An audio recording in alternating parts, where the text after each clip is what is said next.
Alright, good morning and welcome to today's two-part video. Part one is at Temple Bar. Southern Nevada kayak anglers had a little get-together over there. Found a few boils, found a lot of fish, a lot of kayakers there. Heroes on the Water was there, Endow was there. It was a good time. We had a barbecue. Got to see some people I haven't seen in a while. Got to see some people I haven't seen at all. Met a few people. And got a lot of fish. Part two is Lake Mead. We're going to be chasing some boils today. We are in the Big Rig HDFD Mark IV again. So here we go. Stick around. Ouch. It's a little dark. Not quite light yet, but it's going to get light right here quickly. So here we go. All right. Good morning, Temple Bar. There's gonna be a lot of kayaks that have previously worn the Henderson Hooking badge here today. One of them's already here, Mr. Troy. He's right here. I got the guy with the blue sky coming.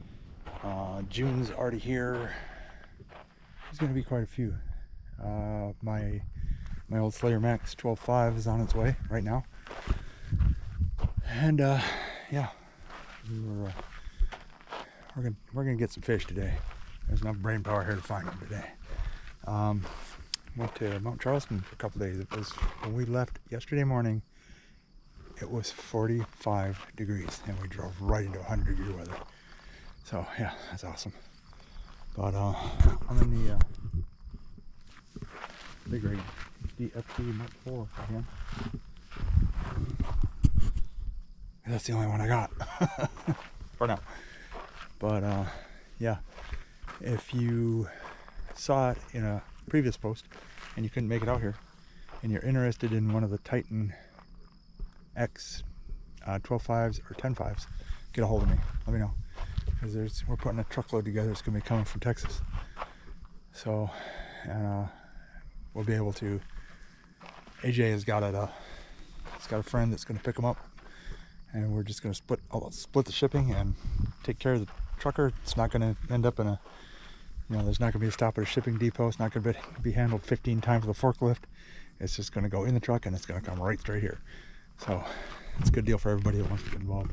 I recommend jump on board with it, because it's not, you're not going to find another deal like that anywhere. So yeah, I'm trying to get it set up as soon as the guy gets them at Ross Motorsports in Texas. I'll know. So anyways, yeah, and as always, I'm permitted to film in the park, so let's not worry about that. Let's just go get some fish. Here we go. Stick around. This one's gonna be a good one. Here's a little boil at Temple Bar, and well, they're little ones, but it's a boil. Skunk beer of the day. Stop it. There he is. But look at that fish finder. Look at they're everywhere. Getting a little better. Things are starting to pick up. Sun's coming up. We got Donnie, June, and I don't know who these other two guys are, but man, there are. Oh, I got JR over here in my old 360. I don't know who that is. But that's JR. And they're boiling everywhere. So we're catching fish. It's a good day at Temple Bar. 1, 2, 3, 4, 5, 6, 7, 8, 9, 10, 11. I can see 11 guys' kayaks from where I'm sitting. It's a beautiful thing. We're just kind of trying to round the stripers into a big circle. Hey, they're coming up to the top again. Yep. See that? They're coming up. They're down here 35, and these guys are, those are some big ones right there too. So it's about to get exciting again. And we're right outside the tires. There's the marina. There's the tire line. We're right outside of it.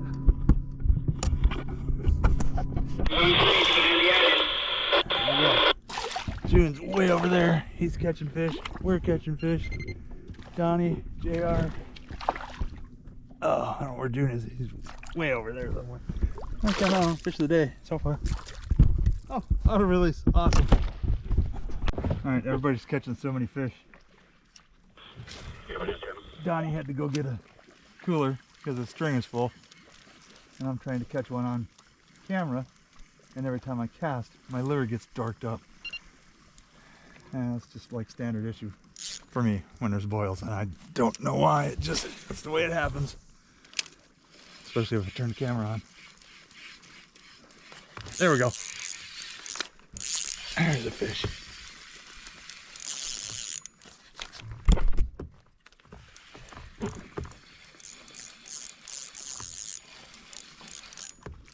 Oh, stinker.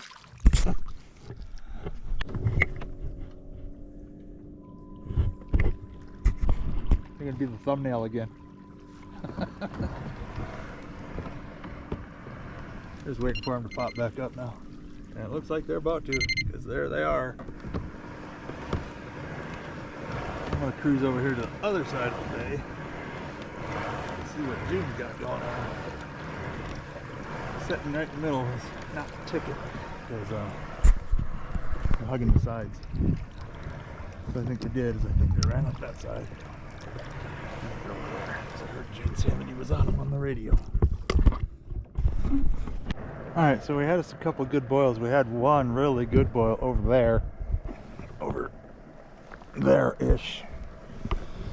I mean, there's a big old bunch of seagulls that came out of this big cove that goes west up in here.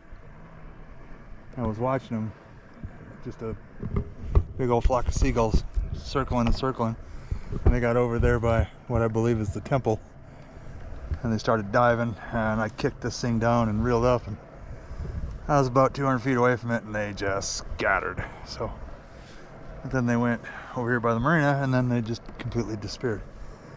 So I did manage to get one little one right up in here, and that was a lot of pedaling for one tiny little fish. But you know, it's not a horrible day. Pretty good day, actually. I was catching them just about every cast there for a while. I couldn't get them off the hook fast enough. I got a deep diver on down here because we're down there a ways. I've tried jigging everything I have to jig. That's no bueno for me. Apparently I don't have the right stuff to jig with for these out here. But I'm gonna go back in and hang out where they started boiling. And I'm seeing on the kayak piece there's 1, 2, 3, 4, 5, 6 of them right there. So maybe they are on something. Who knows? Let's go find out. And that's where it started, right there, right where that group is, right there. So Donnie, the guy without the fish finder, he's the one that found them. He's like, come here, get over here. So I went over, and I don't even know how many we got. But then June was over there, and I went over there and caught some, then I came back over here and caught some, then I went back over there and caught some. A lot of pedaling. I don't know where. I think that's Donnie right there. Right there. Bink. Again, look at how visible your 360 is there, Donnie. That color, you would not think it's visible as it is, but it is. Stands right out. Anyways, we're gonna go over here and chat with him a little bit and see how he's doing. All right, I'm pulling in. I'm way hot. You know, I spend a couple days in temperature that's half what it is here, and then you come back into it and think you're just gonna go out and, you know, hang out all day fishing in 100+ degrees. So yeah, caught a few, found a few boils, and ran into some cool people that I haven't seen in a while. So, you know, as always, check out the Amazon affiliate links down there. There's pretty cool stuff down there. And nice little dude over there in the kayak. Give it a share. Thanks for spending a little bit of your day with me, and I will see you on the water. Thanks for watching. Have a great day. Alright, if you hung out this long, you might as well hang out and see what Southern Nevada Kayak Anglers does when we all get together. Because we're having a barbecue, we're having some raffles, all kinds of good stuff. Hang out. We're not done yet. Now the fun really starts. Wash! That's what I'm after. Alright. We're getting ready to do a barbecue. We got Heroes on the Water here. Dig that. And down. There's Abby. That's your Gatorade, right? Yes. There's another one like that sitting around somewhere. That was mine. We're getting ready to barbecue. We're gonna do some drying. I keep trying to get June to raffle off his kayak, but he's not having anything to do with that. So we were kind of having a joke a while ago. June said, "Over half of these at this event today are yours or have been yours, or you've had something to do with them." So we're gonna walk down his line. All right. Sold it to him. Didn't have nothing to do with that one. Nope, none of those.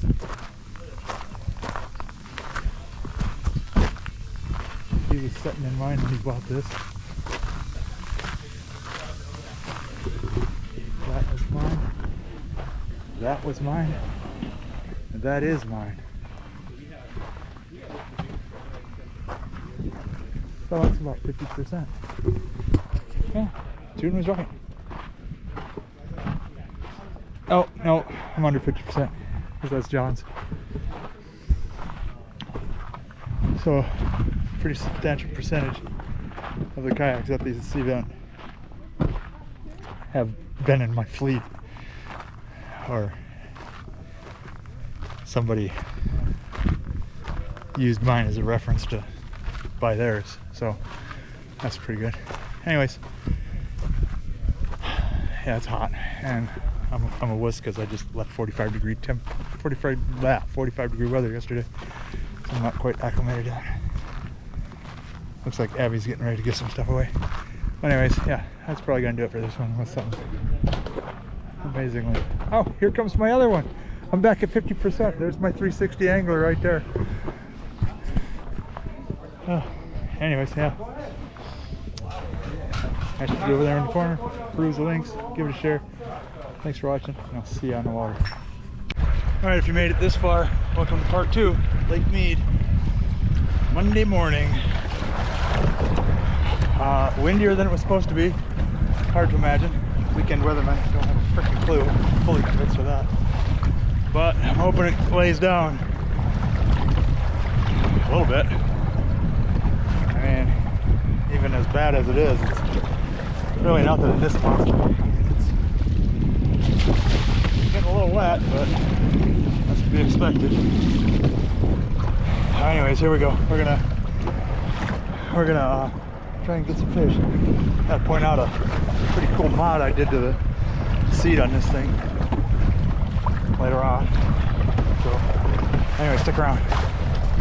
Yeah, 10-mile-an-hour wind, they said. This is more like 30, but even with that, I'm maintaining like 1.8, 1.9 miles an hour into the wind with this Mark IV drive. And I see birds, so now I got to turn into the trough. I mean, this is right at the edge of whitecaps. Boom. So, but I'm not really concerned. We do this pretty easily in this thing. This thing's really, really stable. Not even concerned about it. All right, before we go any further with this insanity, I don't recommend you do what I'm doing. I spend probably a minimum of 20 hours a week in a kayak, and this thing is 40 inches wide, so I'm really not concerned.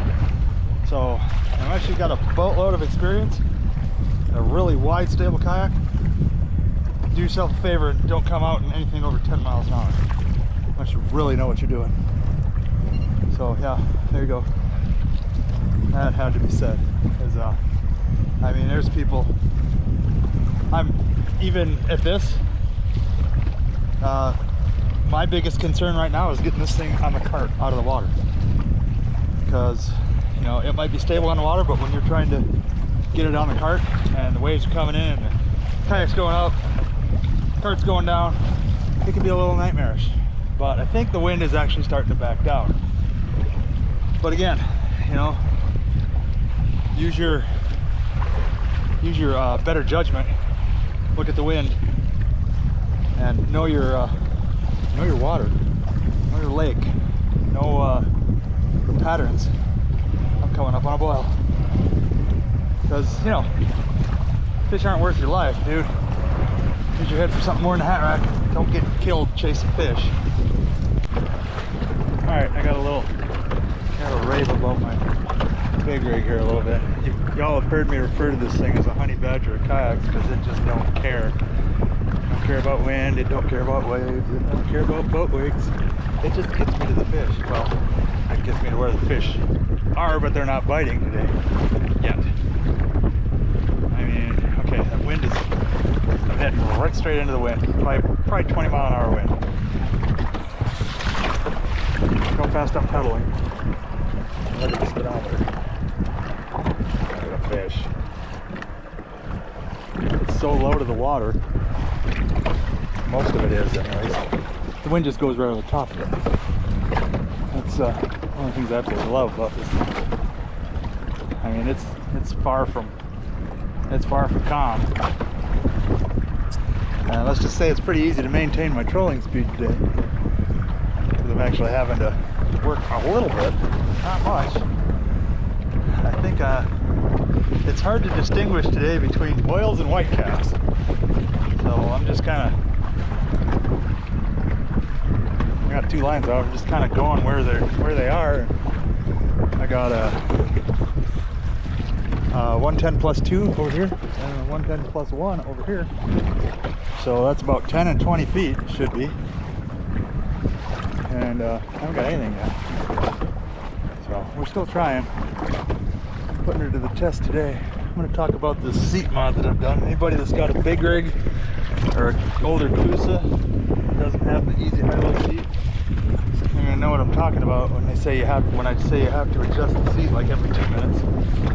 Been out here for 2.5 hours. I haven't adjusted the seat one time. It cost me about $2 at Lowe's. So we'll give all the details on that when we pull in. Still going. Alright, no real boils today. I mean, I got a few fish, but I really didn't see the need to record them because, you know, I came for boils, and that's what I'm trying to, you know, pass on the info on, but I just didn't see anything here today. Maybe other people did, but I surely did not. I saw a couple little tiny flare-ups. That was pretty much it. And this is what I'm dealing with. This is what I'm working with right here. Those are white caps, and I'm running the trough. I really didn't even realize that I was running the trough until a wave came right over the side, right here into my lap, and I'm like, oh, I should probably think about maybe, I don't know, maybe getting off the water. But I mean, even as it is, look. Okay. This is the big rig. This is where she shines. Never once did I feel unstable or in any kind of danger at all. And into this wind, and you can hear that wind.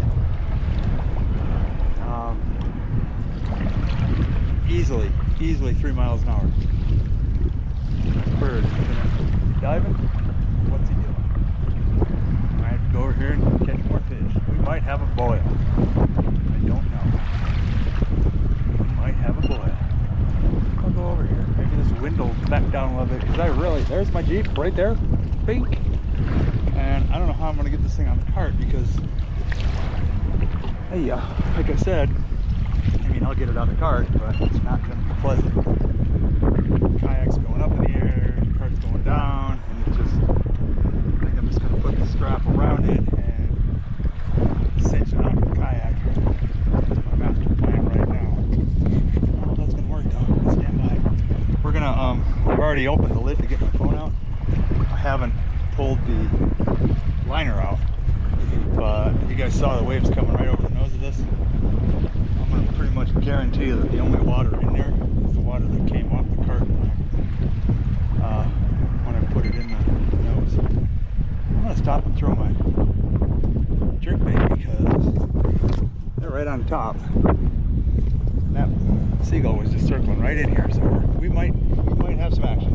Here's just a couple minute shot of what I'm working with here. Right into the wind. It is just ripping. I was hoping it was going to lay down before I tried to get out of the water. That's not the case. So this thing is just handling it though.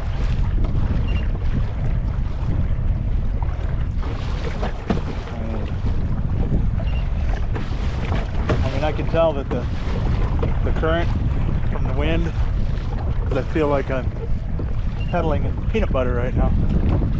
From the current, we might be about to catch a fish here too, because there's a lot of fishies down there. I got a medium diver over here. The only line I got out.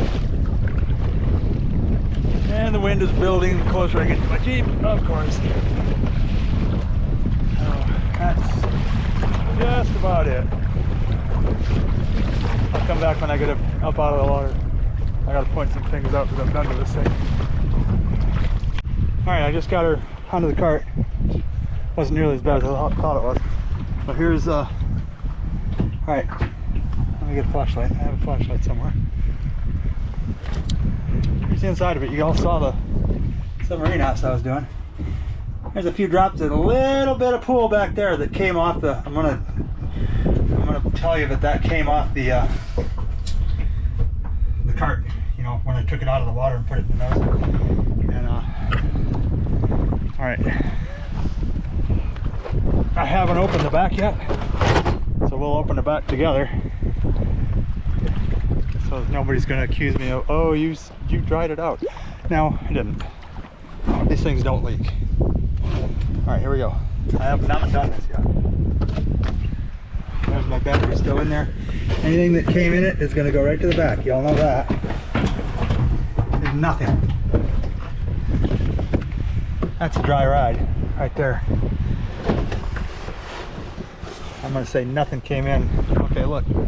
Here's the combing around the back hatch right here. I'm trying to hold the hatch up in my hand. You see this, right? You see the water right here? They can't get up there through that gasket into the back. So yeah, and the front's pretty much the same way. Let's go back and look at the front. The front and back have got water channels that guides the water away right here. It's not going to go in there. Got a track all the way around it, all the way across. Boom, right down into the inside of the kayak. So there we go. All right. I'm going to talk about what I've done with the seat here, but I'm going to get this thing up out of the water because it's blowing around like a sail. So hold on. All right, what did I do to the seat? See this? 2 of those. 2 cam straps with metal buckles. I did not have to adjust this seat one time, and I was out there for 4.5 hours. Let me rave a little bit more about this seat. You ever sat in a pro angler? You know the seat squeak? Oh, what other seat squeak? Old Town seats kind of squeak a little bit. Native seats squeak a little bit. This seat does not squeak at all. No squeak. Put a kayak cushion on it. Best seat I've ever sat in. And I've sat in a few. So, ask anybody, they'll tell you. Or just, you know, look back through the videos. There's a couple of them, you'll hear me talking about the seat squeak on Pro Angler. Anybody know, you know, one of them I said, if anybody knows how to fix this seat squeak, comment down below. This one, no squeak. Alright, had waves coming right over the nose. One of them came right outside, hit me in the lap. I have never had this seat in a low position. No need to. I was in the trough and didn't even know it. So, all that said, see what I'm wearing? Get yourself a life vest that's so comfortable you forget you have it on. I've driven home with this thing and forgot I had it on. All right? It's a, what is it? Blue Storm. Excellent life vest. Very comfortable. Get it, wear it. Does you absolutely no good if it's in there. The only one that's going to do you good that's in there is the one that I usually carry because somebody doesn't have a life vest. I haven't rescued anybody in this one yet, but I rescued 2 people in my Slayer Max. I rescued 1 person in my 120 autopilot. I rescued 2 people out of what we all call around here the rocket ship, Predator MK. None of them had life jackets with them. One of them was on a jet ski, and the life vest went down with the jet ski, which that's just freaking stupid because I'm pretty sure that around here, if you're on a jet ski, you have to have a life jacket on. And that happened right over there about 5 years ago, 4 years ago, I don't know, a while back. Anyways, get your life vest, wear it, and like I said, again, I don't recommend doing what it's not bad now, but if it's white capping and you're not sure of what you're doing, don't do it. Nothing's worth it. Like I said, I spend minimum 20 to 30 hours a week in a kayak, so, and I'm pretty comfortable with this thing. This is pretty much right on the edge of, if it had been as bad as it was an hour into it, I don't think I would have launched, but it handled it well, you know. So yeah, big shout out to Heroes on the Water. Great to meet you guys. Awesome group of guys. Oddly enough, the guys that runs the Las Vegas chapter of Heroes on the Water, his son is the proud owner of the rocket ship, Predator MK. That thing is a beast. But anyways, peruse the Amazon links down there. Lots of good stuff. Like and share. Subscribe, please. Smash the little dude over there in the kayak. Give it a share, and I will see you on the water. Thanks for watching. Have a great day.